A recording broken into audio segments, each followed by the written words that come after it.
Aku, Cut Zahara Fona. Seorang wanita dari Aceh yang pernah menggeparkan negeri ini.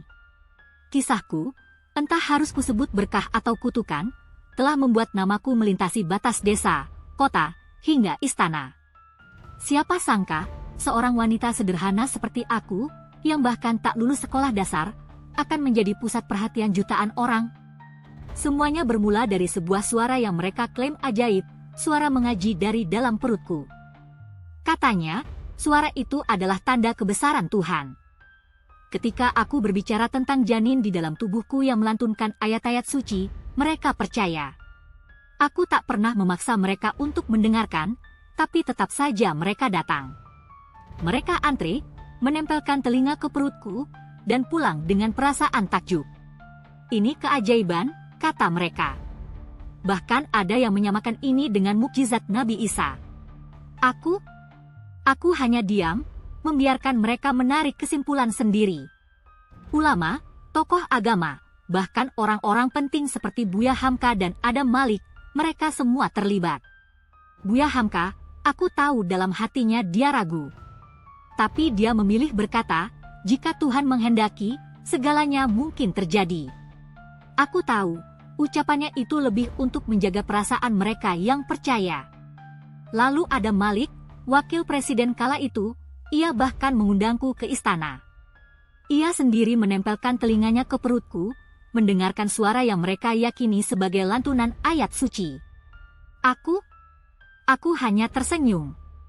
Wartawan memotret momen itu, dan semakin banyak orang mempercayai ceritaku. Tapi aku tahu, tak semua orang percaya. Ada yang berani melawan arus. Dr. Herman Susilo, misalnya.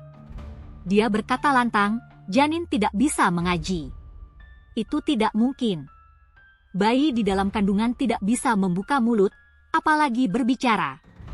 Namun apa yang dia dapat? Ancaman, caci maki, bahkan nyawanya hampir terenggut karena pendapatnya. Aku melihat semua itu, tapi aku memilih diam. Biarlah mereka berpikir apa yang ingin mereka pikirkan. Namun, sebaik-baiknya bangkai disimpan, baunya tetap akan tercium juga. Aku tak bisa menyembunyikan ini selamanya.